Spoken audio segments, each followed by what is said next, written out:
उद्या मनोज जरांगेंची तोफ कोल्हापुरात धडकणार.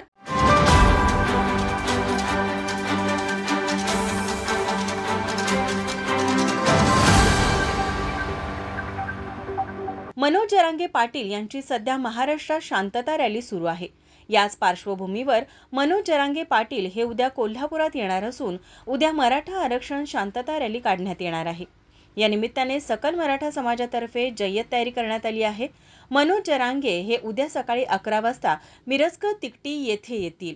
यानंतर क्रांती दिनानिमित्त मिरजकर तिकटी येथील ऐतिहासिक स्तंभास अभिवादन करून पदयात्रा चालू होणार आहे.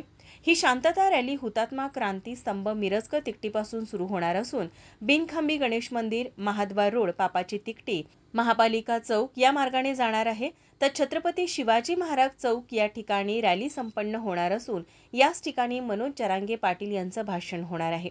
सभा झाल्यानंतर मनोज जरांगे शाहू समाधी स्थळास भेट देऊन राजर्षी छत्रपती शाहू महाराजांना अभिवादन करणार आहे. या रॅलीसाठी जिल्हाभरातून सकल मराठा समाज कोल्हापुरात एकवटणार आहे. तरी या रॅलीत सर्वांनी सहभागी व्हावे असे आवाहन सकल मराठा समाजातर्फे करण्यात आले. यावेळी वसंतराव मुळीक, योगेश पवार, निलेश चव्हाण, चंद्रकांत पाटील, संदीप देसाई, शशिकांत पाटील, लिंगराज पाटील, परशुराम महाडिक, प्रवीण पाटील उपस्थित होते. माझा महाराष्ट्र न्यूजसाठी कॅमेरामन नाज अत्तारसह अमृता पवार, कोल्हापूर.